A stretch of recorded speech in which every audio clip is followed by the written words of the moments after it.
What is a demolition clause? Landlords, it could make you $500,000 to $1 million. Tenants, it could cost your business money. Let's talk about it. Stay tuned.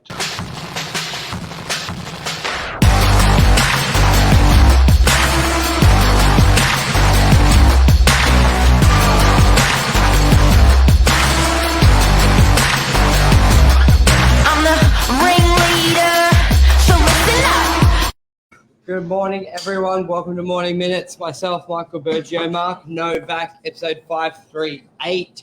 Commercial leases and demolition clauses. What is it? Who does it affect?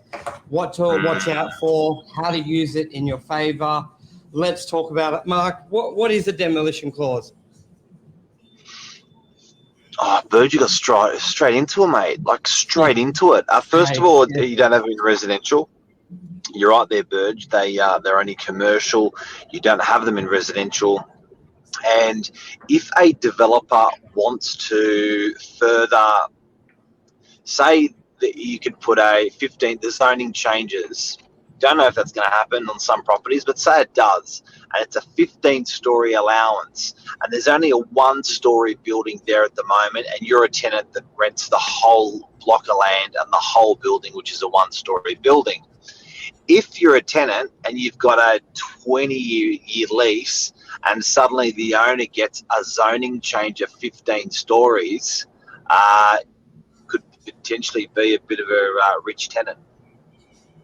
Yeah, because the reality is when you do a commercial lease, it's almost your property. So if it's for 5 years, 10 years, it's virtually yours unless you breach the lease. You've got that security. So it doesn't matter what type of changes happen for a landlord, it's yours, and it's very hard to get them out of it unless a tenant breaches the lease. Now, what we see often put in where a demolition clause can work in a lot of people's favor, especially the local area, where let's talk about, there's a couple of reasons. Zoning may be changing, height may be changing, and a lot of landlords, because a lot of tenants, they don't want to just lease a property for 1 or 2 years because they may be putting a lot in the fit out. They don't want to have to change. Moving costs money. So what we see sometimes in areas where there's talk of new zoning or height changing, that owners, if they didn't do a demolition clause, tenants wouldn't lease the property. Owners would only offer 1 or 2 year leases. And before you know it, you've got all shops empty on the main road because everyone's at a bit of a stalemate. But where a demolition clause can work in favour is it gives the tenant security, but it also sets terms around that maybe after 5 years, the owner can activate a demolition clause, which basically says to the owner, we're going to knock the building down to do a development. Here's 6 months notice. Here's 1 year notice. And then the tenant's got plenty of notice that way.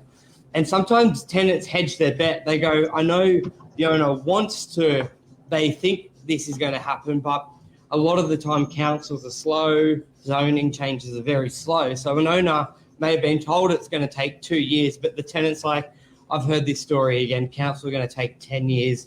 That's fine. Let me rent it, put the demolition clause in. I'm not confident it's going to come to fruition for a very long time, and everybody's happy. So why would a tenant accept a demolition clause? Like, wouldn't you just say no? Yeah, but then a lot of owners just won't lease you the property. So an owner, the thought of being able to activate a 10-story, 15-story development, which could make millions, they're going to look at it going, well, the rent's only 50 grand. I just won't rent it. I'll have it empty. And that's where suburbs can really struggle, where they've got all the shops empty because an owner is waiting for this big payday and they're willing to sacrifice it. So if a tenant just says no, the tenant says, okay, goodbye. And sometimes it's worth it for a tenant because their fit out's not expensive. So if you're going to put a McDonald's in and it's a $2 million fit out and you've got a demolition clause that's in there, you're going to do your money. But if you're going to put like a clothing store in, which doesn't require a big fit out, for instance, or an office that doesn't require much of a fit out, if it's a simple office, you sort of don't mind if that demolition clause in there, because you're going, you know what, I'll just get something else if that happens. Now, what we do see is owners put a figure on a demolition clause sometimes. So say you are spending 300 grand on a renovation, the owner will say, I will have a demolition clause, and if I trigger the demolition clause, I will give you 300,000, and that can often be an easy way out for an owner if their property has to get developed. Yeah, so from a tenant, there's two things. From a tenant's point of view, if your fit out's very cheap and there's not much of a fit out, then it can be great properties in this circumstance, because instead of paying 50 grand a year rent, you may only pay 20 because the owner struggles to find someone because they won't offer long leases about demolition clause. So sometimes you can get a really good deal and it can drag on for many, many years. But let's say your fit out is expensive, then it's really good to agree up front on that cost.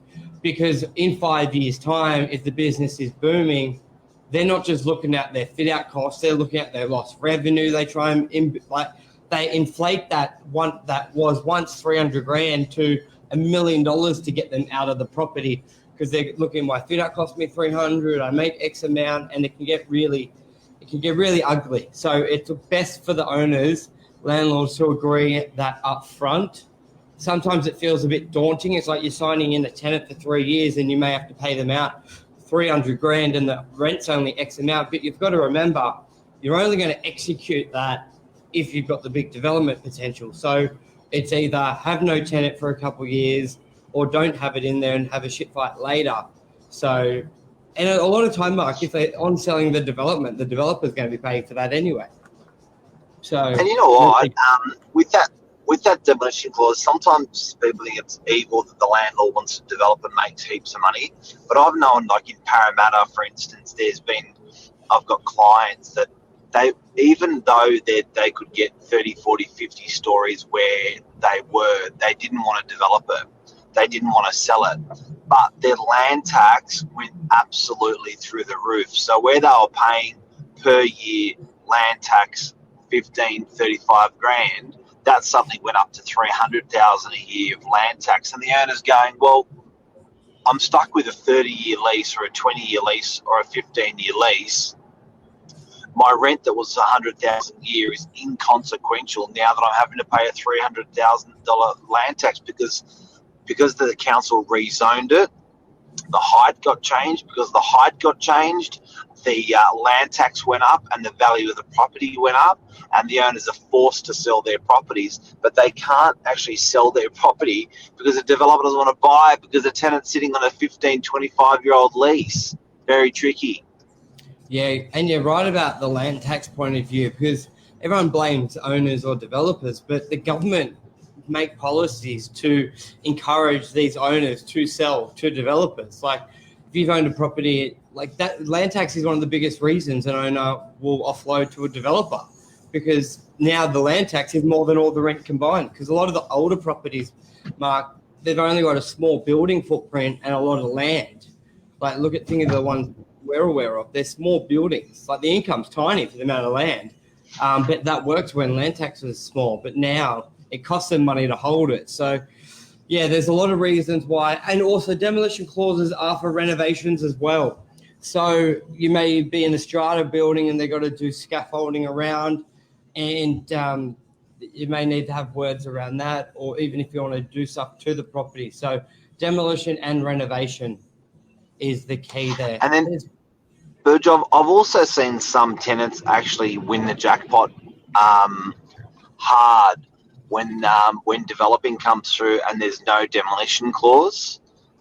So I know some family friends of mine were dealing with Lang Walker, which is one of the biggest developers in Australia, and Lang himself came through and said, hey, exactly where your business is, is exactly where I want to put the mouth of a car park of a major shopping centre. How long is your lease? And these guys turned around went 10 years.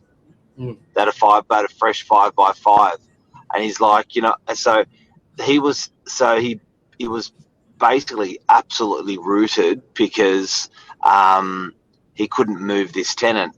He actually paid them $1 million to leave, the tenants, because there was no demolition clause, and he actually refitted out a brand new facility and paid for the fit out as well to see them go out of that property. So, this is lucrative. It could potentially be lucrative with or without demolition clause. Potentially can be lucrative for the landlord or for the tenant. Yeah, in my experience, it's more. Think about, there's only a certain amount of profit in a development, and most of it generally goes to the landowner trying to acquire the site. I've seen a lot of deals fall through because of a long lease and the expectation from the tenant, or they throw out $1 million and it's like there's only $1 million profit in it, and your lease is $20,000 a year, $50,000 a year. So yeah, it's always these days land, so much goes to there's not much profit in it, especially if it's a raw site. But I think that's a wrap. Demolition it's tight. There's a wrap. And have a great weekend. I've been double jabbed. Good for you. And I'm feeling good. Had my Panadols. I'm feeling fine. Apparently on the Pfizer is 40% chance it'll go wrong. 40% that 60 it'll go wrong and 40 it'll go right. And I think I've fallen into the 40%. Woohoo! Good for you. Thanks, Rise. See you later.